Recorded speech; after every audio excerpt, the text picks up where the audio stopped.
There are 5 habits that are quietly shortening men's lives. If you don't fix them, you're going to decline slowly and you might not even know it. You could be eating cleanly, working out daily, yet still killing yourself. And I mean literally. The last 10 to 15 years of your life could be unlike anything you expected. You could be fatigued, heavily medicated, even chronically ill. I bet you know what these 5 are, or I bet you think you know what these 5 are. Let me give you a hint. Number 5 is alcohol, and I bet you thought it was much higher than that. So let's start there. Even if it's just weekend drinking, if it's fast, hard, or you're binge drinking, it goes straight to the liver, and that's where some damage starts.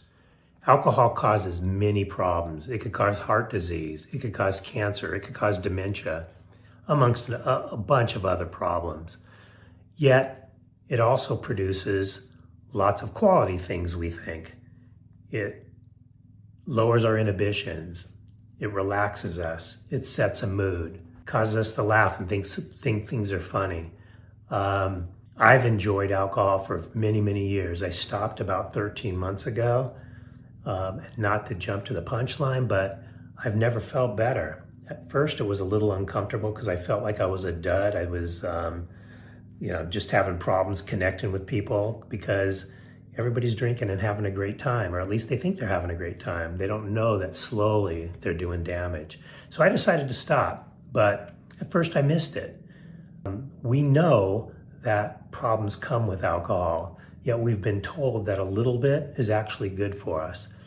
I don't know which one is true, although I believe that we're finding that there's more harm done than good. The problem is that we either go hard and fast and really start damaging ourselves. Some people have, at least I've watched some people black out. That can't be good. But it's the quiet drinking. It's the coming home and having a glass of wine. It's the going out with some friends and having a couple glasses of wine, having great conversation, having fun. It lowers your inhibitions. Does that shorten your life?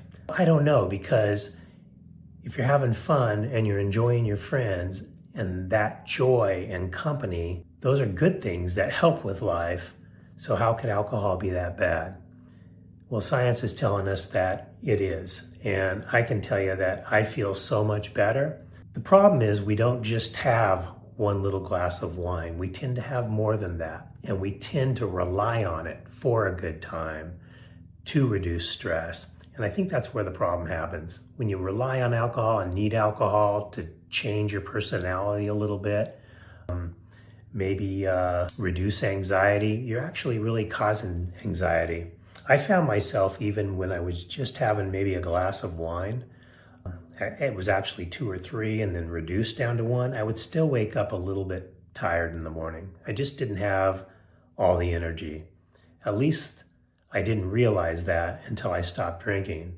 After a couple months, holy cow, the energy, no fogginess.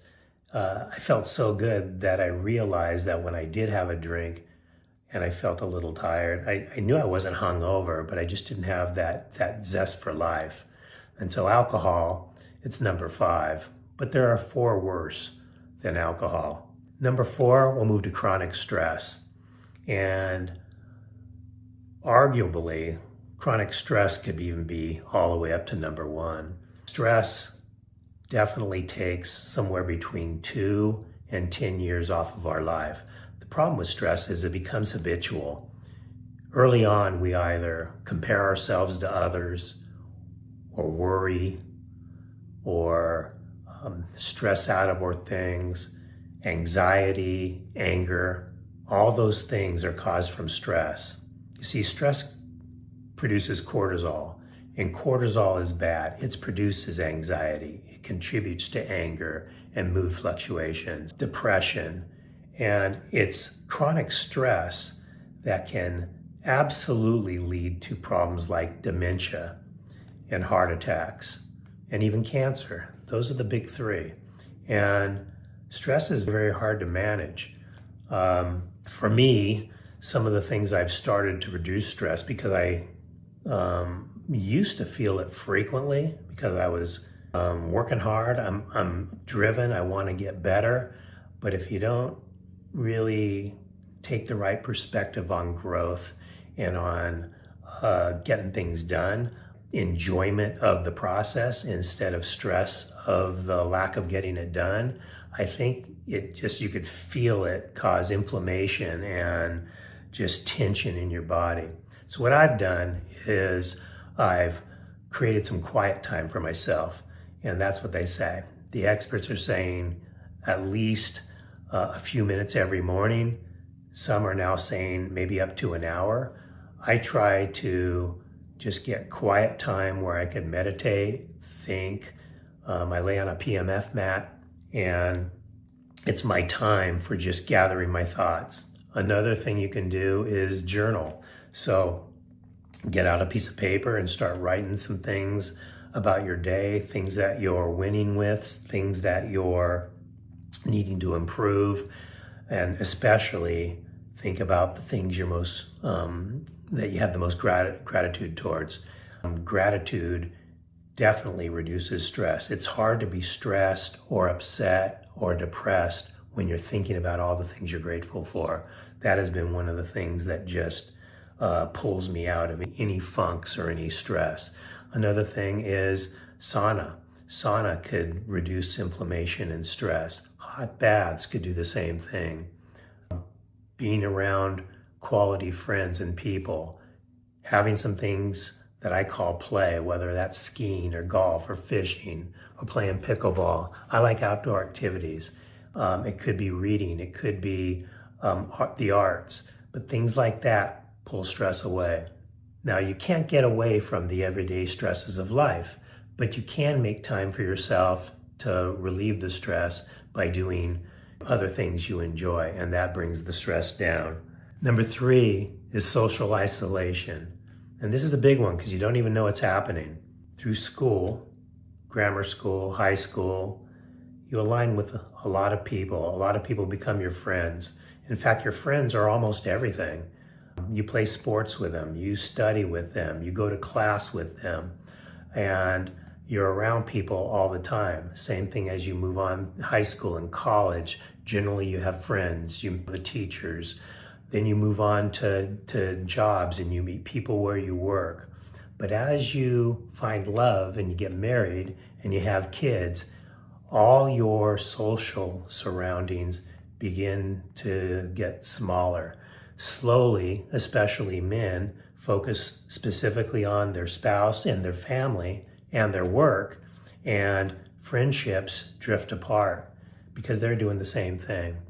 And people die of loneliness. You see it. And social isolation is happening and you don't even know it. It's just, you could be working out daily and eating right and not stressed out at all, but you start enjoying yourself at home. And I've done this. And you like your quiet time and you value working out and you develop a routine that doesn't involve other people. And as you get older, you come to a realization that, holy cow, I've had so many awesome friends, but I've lost touch. So the trick here is that you need to make an effort because it's not necessarily going to come to you. They're struggling with many of the same things. I didn't play golf every week like a lot of my friends were doing. And golf actually allows you to build friendships and bond for 4 or 5 hours on the golf course, have lunch afterwards, and maintain the sociability of it.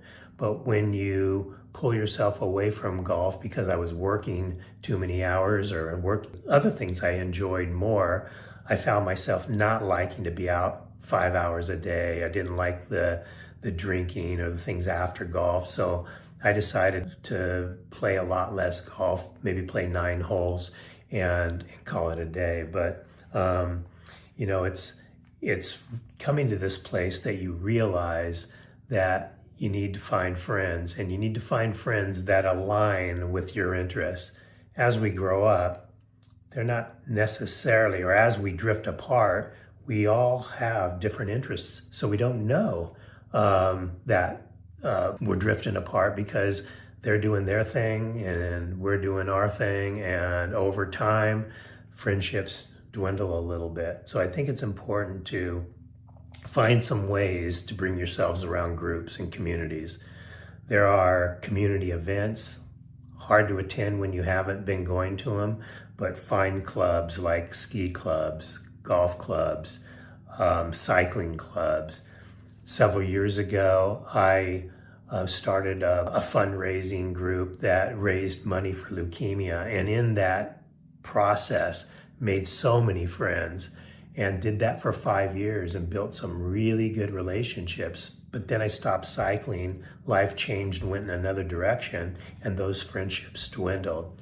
I think it's really important to find things that you like and find people that share those things.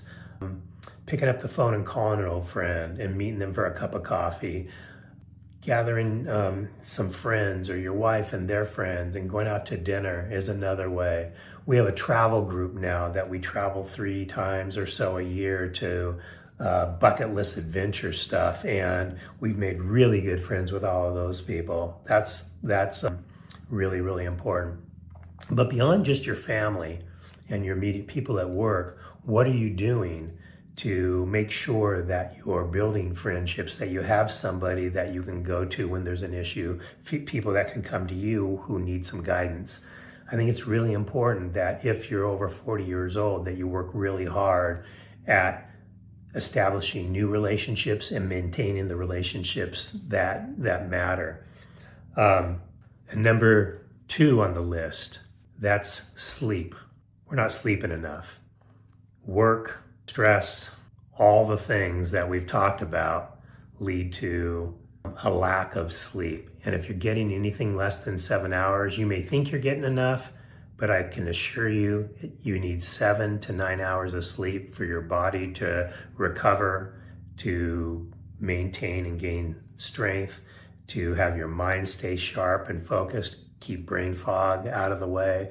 And sleep is probably the number 1 problem that I'm continuing to battle. I'm ambitious, so I have lots of things racing through my head. But what I've done is I've really tried to establish new evening routines to quiet the mind down. So, and set up the room for just a quality night's sleep. These are the things that have helped. I'm sleeping now between 6.5 and 7 hours. I want to get at least another hour's sleep. So I'm trying a lot of things. So I am stopping my eating at least 2 hours, ideally 3 hours before I go to bed.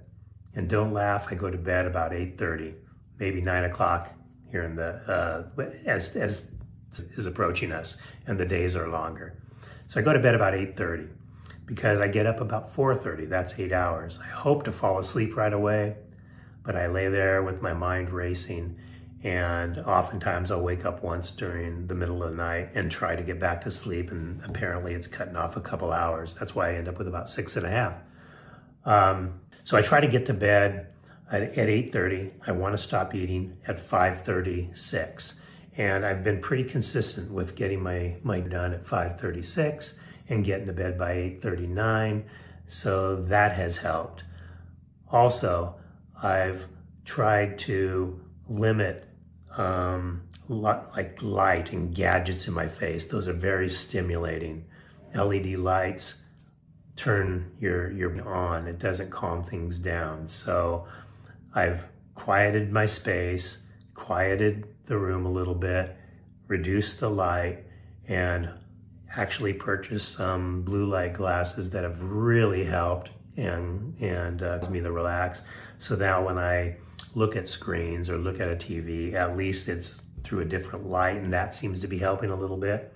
I mean, you don't want to just eat dinner and then stop your life. That's when the socialization that I talked about generally is going to occur. So what are you going to do? So for me, I stop eating. Katie and I will immediately take a walk, walk the dogs, walk for about 20 to 30 minutes. That's great for digestion.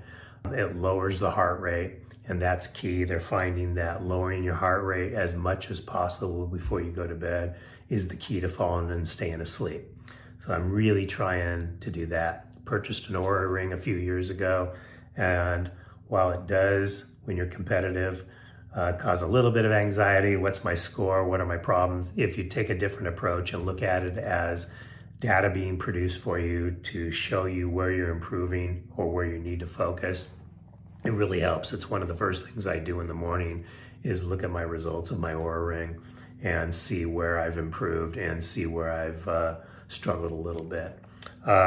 Eating early, getting to bed early, not having a bunch of bright lights, maybe taking a bath, taking a sauna, reading, having fun, playing games with my wife, with friends, just making it a quiet evening. It's not the time for me at least to go work out and get my heart rate up. It's just, for me, it's creating a peaceful, quiet place and get some sleep, ideally sleep 7 to 8 hours. And when I do sleep at least 7 or 8 hours, and I do that for a few days in a row, man, the difference is amazing. I wake up with this a ton of energy, clear head, zero brain fog, zero inflammation. And remember, I am not drinking alcohol anymore, so I thought that was gonna just make me sleep right away. It helped with my sleep, but it didn't cure the problem. So the combination of no alcohol, getting to bed early, getting stuff off my mind. I've tried journaling a little bit at night. That actually gets me thinking a little too much or frustrated with progress and things. So I've stopped the journaling part, but I do really like some red light therapy or reading or having great conversation with Katie and doing things that we enjoy. Evening walks with the dog, maybe a little hike, quiet stuff. And that seems to be helping, but I'll report later when I'm there. So let me summarize the 4 that are slowly reducing the quality time in a man's life. It's alcohol, number 5, is chronic illness.